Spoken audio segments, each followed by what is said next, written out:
E no caso de uma criança autista, por exemplo, que às vezes o comportamento dela é outro tipo de comportamento, Sim. né? É que depende muito da criança, né? Porque tem criança, por exemplo, autista que não gosta de barulho, tem outras que tá tudo bem. Então, depende muito da criança em si, mas eles têm... É mais diferente, assim, tem que ter mais paciência ainda com o autista, porque não é só uma birra, né, do autismo. Ele sempre tem alguma coisa, assim, por trás. E, normalmente, a mãe de uma criança autista, ela já sabe, né, os lugares que ela vai levar a criança, onde ele vai se sentir confortável, porque tem que meio que não dá pra... o meu filho é autista e não gosta de música. Não vou levar num circo, né?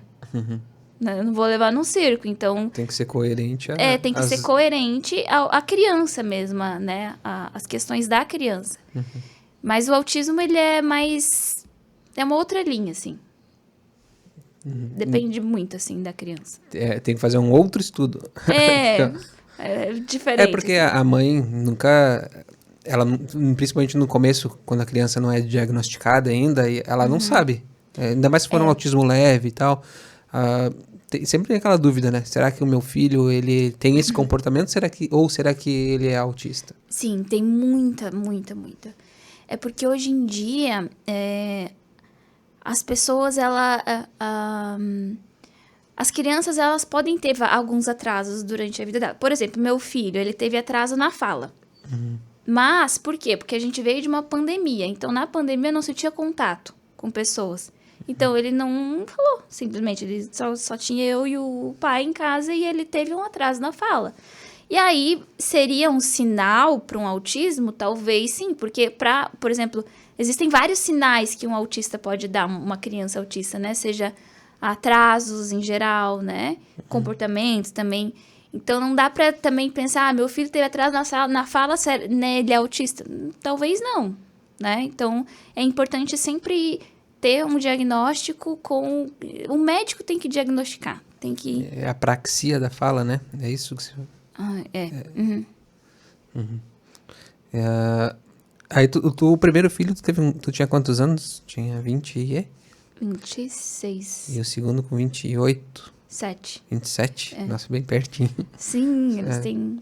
Tu engravidou do segundo filho quando o primeiro tinha 6 meses, é isso, né? Isso. E é mais desafiante criar duas crianças com idade tão próxima? Muito. Muito, muito, muito. Então deve ser mais desafiante ainda criar gêmeos. Nossa. Quando nasce junto, né? Sim. As pessoas dizem, mas é bom porque já cria tudo junto, né? E não é tão simples assim, porque 2 bebês. E por que é tão desafiante, assim, ter duas crianças com idade tão próxima? Tem uma série, né? Do Discovery que já tem 7. O bairro inteiro tem que ajudar a família, senão... O bairro inteiro tem que ajudar a família. 7 mesmo. 7? 7 filhos? 7 ou 8, é uma série. É bem legal. O quê? É no Discovery que eu acho que tem. Mas que nasceram juntos, não? Irmãos? Não, acho que serão 5 iguais e aí 2 Eu não sei se ela tem 7 filhos, meio quase tudo igual. Mas aí, a rua, o bairro inteiro tem que ajudar eles a cuidar das crianças. Eles não contam só o pai e a mãe, assim, sabe? Bem... Mas a questão do ter os 2 próximos é porque 2 bebês, né? Então, os 2 estão, tipo, usam fralda, né? Agora o meu filho mais velho não, mas assim, do início, né? Muito difícil pra criança, né? Meu filho tinha 1 ano, 1 ano e 3 meses quando a minha neném nasceu, né? Então, imagina, assim, não entende ainda, muito pequenininha pra falar, você tem uma irmã. Daí ele tinha, né? Tinha ciúmes e tudo mais. E não tem conversa muito, porque é muito, muito novinho, sabe? E aquela questão, né? Não dormia a noite toda ainda. Daí era 2 acordando, né? Eu ficava com a pequenininha e o Edson com o mais velho, então a gente tinha que se revezar bastante. E aí eles não brincavam juntos, né? Não tinha tipo, o filho mais velho fica brincando com o mais novinho ali enquanto eu lavo a louça. Não tem isso, né? Porque tem 2 bebês, então tem que estar sempre em cima. Então é bem, bem difícil, assim. Agora eu já tô na fase boa. Agora tá bom, sabe? A fase, o furacão passou, que é bem ali no nascimento, ali, eu acho que é o... O furacão, ele é mais porque a criança ela é totalmente dependente de ti. exatamente. E tu não pode fazer nada, a criança tu... E depois que ela aprende a andar, a falar, é um pouco mais fácil. Fácil nunca fica. Mas a criança fica um pouco menos dependente, né? Isso, assim, quando começa a caminhar, ainda é difícil, porque eles não têm muita noção. Então, eles se jogam dos móveis, assim, sabe? Eles não têm noção do perigo.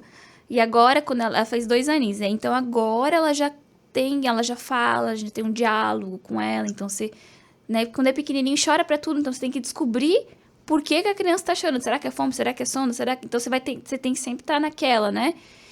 E agora é mais tranquila, assim, já brinca sozinha. Então aí é por isso, assim, eu digo furacão porque também não, né, quando é bebezinho não dorme horas seguidas, tem que estar acordando.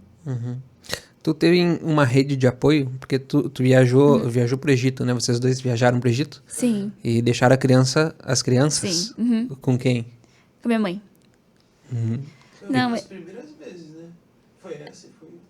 A minha mãe e meu pai, né? Eles ficaram lá na casa da minha mãe e meu pai, mas eles sempre foram muito parceiros, assim, ajudaram pra caramba. Minha sogra também, minha sogra maravilhosa. Qual que é a importância, não sei se tu trata desse tema, mas qual que é a importância da rede de apoio? Por exemplo, hoje vocês dois estão aqui, onde é que estão as crianças? Tá com a minha mãe. Uhum. Não, a rede de apoio é fundamental, assim. Antigamente, é engraçado porque antigamente a gente, na época lá das nossas vós, se criava as crianças em bandos, assim, várias pessoas, não era só, tipo, eles tinham muitos filhos, claro, né, mas a vizinhança, né, um ficava ajudando o outro, assim, então tinha essa ajuda, e depois, quando foi evoluindo, né, a mulher também começou a trabalhar, então, meio que as pessoas acham que a mulher tem que dar conta de tudo, e não tem, né, tipo, não tem que ser só responsabilidade da mulher, a gente precisa de uma rede de apoio, de pessoas que vão estar ali pela mãe. Às vezes, no início, não é nem pela criança. A gente não quer nem, tipo, não precisa cuidar da criança especificamente. Mas, por exemplo, cuidar da casa, sabe? Cuidar da mãe. Tipo, a minha mãe, quando meus filhos nasceram, ela não estava lá para cuidar dos meus filhos. Mas ela estava para cuidar de mim. Entendeu? Tipo, da minha casa, da minha comida, das minhas coisas. Então, para fazer o funcionamento, né? E aí dizem muito que o marido, mas o marido não é rede de apoio, né? O marido é o pai. O pai e eu sou a mãe. A rede de apoio é as pessoas que tem que estar na nossa volta. Seria alguém para apoiar, inclusive, o pai, né? Inclusive o pai, porque o pai é muito engraçado que as pessoas não falam muito sobre o pai, mas o pai também tem uma mudança muito drástica na vida dele. E não se fala muito sobre isso.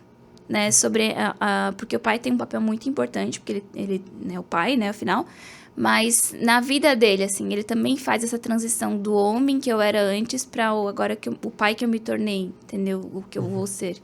Então tem essa questão também com o pai bem forte, assim, ele não cria um vínculo logo quando a criança nasce, demora, porque afinal o bebê estava na barriga da mãe, então a mãe já sentia o bebê mexendo, já tinha aquela coisa. O pai demora um pouco mais, sabe? E às vezes a gente cobra muito desse pai também, dos homens no geral. Mas eles também têm o tempo deles. Eu já tinha ouvido falar assim, que não é, saiu da barriga ali, ai meu filho, e tu já tá morrendo de amores. No primeiro momento tu não morre de amores pela criança, né? Não. É assim mesmo? Você fica... Não é por uma coisa ruim, mas demora pra assimilar, entende? Você fica apavorado. Tu não sabe, aquilo começa a chorar, a criança começa a chorar, a mãe tá... Coitada, parece... No primeiro momento é o desespero, a criança chorando, não sei o que fazer. Sim. Não, e engraçado que quando o meu filho nasceu, né, saiu da barriga, e aí eles te entregam a criança. E aí eu recebi ele e falei, e agora o que eu faço? Parecia aquele meme, né? Eu nunca peguei um bebê no colo. Eu fiquei, gente, e agora? Tipo assim, eu pensava, a minha função da minha vida é fazer essa criança sobreviver?